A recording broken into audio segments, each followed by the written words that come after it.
Hi, this is Dr. Beauty Zahir, a doctor, a placebo expert, a civil services mentor and a life coach. और आज मेरा topic है कि repetition is recreation. हम क्या करते हैं, हमारे साथ कुछ भी हो और हम ये सोचते हैं कि उसका सॉल्यूशन किसी से बोलने से निकल जाएगा, चाहे हमारी कोई डिजीज़ हो, कट कैंसिल कट, कुछ भी लाइफ की कोई भी प्रॉब्लम, हम ये सोचते हैं कि किसी का फ़ोन आया और हम शुरू हो जाते हैं। आज हमारे घर में सपोज़ किसी से आर्ग्यूमेंट हो गई, कट कैंसिल कट, किसी से आर्ग्यूमेंट हो गई कुछ, और उसके बाद किसी का फ़ोन आया और हम शुरू हो जाते हैं ऐसे हुआ दिस एंड दिस, और हम ये भूल जाते हैं कि हम उस सिचुएशन को और अट्रैक्ट कर रहे हैं, क्योंकि जैसे ही ये बार बार रिपीट करेंगे हम सेम सिचुएशन को और अपनी लाइफ में अट्रैक्ट कर रहे हैं। कोई अगर प्रॉब्लम आई, कोई मेडिकल इश्यूज़ आया, किसी का फ़ोन आया, अरे बीपी तो आजकल बढ़ा हुआ है, कट कैंसिल कट, कि शुगर है, शुगर तो कम ही नहीं होता है। ये नॉर्मल लोगों की बातें में मैंने देखा है, पर ये भूल जाते हैं लोग कि ऐसा बोल के वो सेम सिचुएशन को और अपनी लाइफ में रिक्रिएट कर रहे हैं। मैं ये नहीं कहती, ठीक है, किसी को कोई भी अगर इश्यूज़ है, चाहे हेल्थ इश्यूज़ है, कुछ भी है, तो ऑफकोर्स उसका सोल्यूशन ढूंढना है, पर उसका सोल्यूशन बोल के नहीं निकलने वाला है। आप किसी से बोल के, ऑफकोर्स अगर डॉक्टर से आप कंसल्टेशन के समय जाएं तो उससे डिस्कस करें कि ये है, लेकिन अपने किसी फैमिली मेम्बर से, फ्रेंड्स से डिस्कस करके आपको सॉल्यूशन कभी नहीं निकलेगा। इसलिए कोई भी सिचुएशन आपके इसमें आए, उसको अपने लेवल पे सॉर्ट आउट करने की कोशिश ज़रूर करें। अगर कोई हेल्थ इश्यूज़ है तो आप ऑफकोर्स उसका सॉल्यूशन आपको ढूंढना है। कोई घर में फैमिली इश्यूज़ आ गई, कुछ भी, तो उसका आपको सॉल्यूशन ढूंढना है।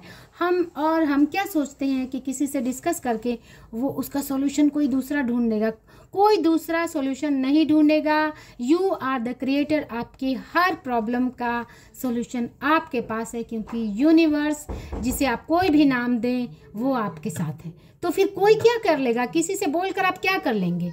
आप ये भूल जाते हैं कि सेम सिचुएशन को और अपनी लाइफ में अट्रैक्ट करते हैं। आपने देखा होगा कि जो लोग हैं जिनकी लाइफ में किसी एक तरह की प्रॉब्लम आई और वो सिर्फ एक बार नहीं बोलते, बल्कि कुछ आया, फिर अगेन सेम टाइम आप देखेंगे कि उनकी लाइफ में कोई ना कोई सेम डिफरेंट टाइप की प्रॉब्लम्स अगेन आ जाएगी। इस्लामिक माइथोलॉजी में भी ये कहा गया है कि अगर आप किसी बात के लिए ज़्यादा क्रिप करेंगे, ऊपर वाला आपको कोई दूसरा सिचुएशन दे देगा ताकि आपका ध्यान उधर से हट जाए। आप, ये बहुत ही सिंपल है। तो हमें सिर्फ कोई भी प्रॉब्लम आई उसका सॉल्यूशन ढूंढना है, ना कि उससे डिस्कस करके ये एक्सपेक्ट करना है कि सामने वाला उसका सॉल्यूशन ढूंढ देगा, क्योंकि you are the creator and आपके साथ आपका यूनिवर्स, आपका गॉड, अल्लाह, भगवान, जिसको भी आप मानते हैं, वो आपके साथ है।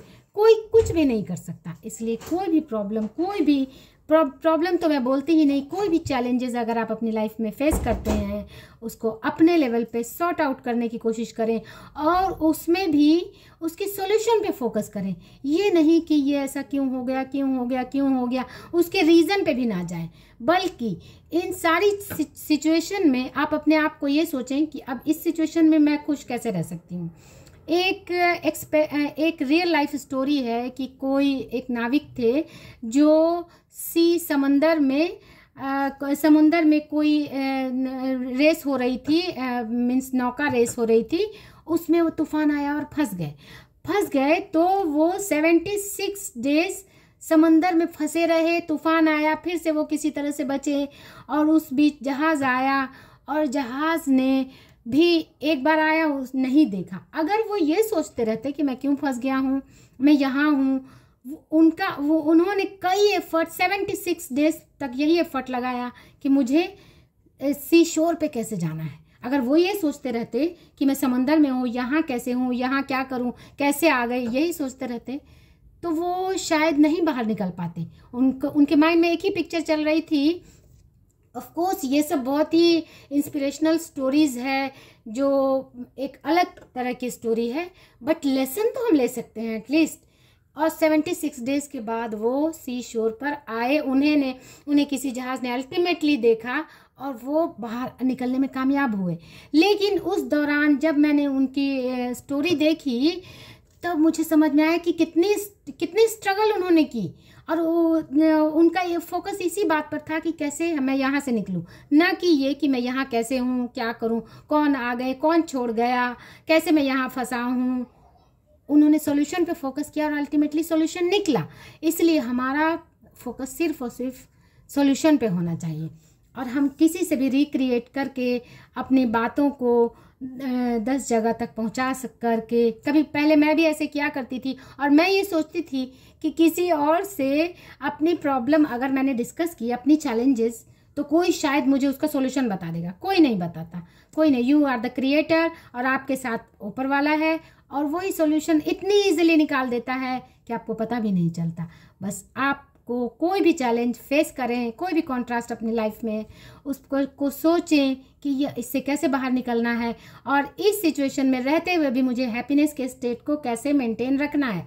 क्योंकि जहाँ आप हैप्पीनेस के स्टेट को आप डिस्टर्ब हुए, आप सॉरी फील किया, सैड फील किया, फिर आप यहाँ से बाहर नहीं निकल पाएंगे। तो इसलिए मेरा हर वीडियो में एक ही चीज़ पे फोकस रहता है, हैप्पीनेस के स्टेट को कैसे मेंटेन रखें किसी भी सिचुएशन में। क्योंकि जब आप हैप्पीनेस के स्टेट में रहेंगे तो आप देखेंगे कि कोई भी सिचुएशन आएगी और चली जाएगी। Bye bye, take care.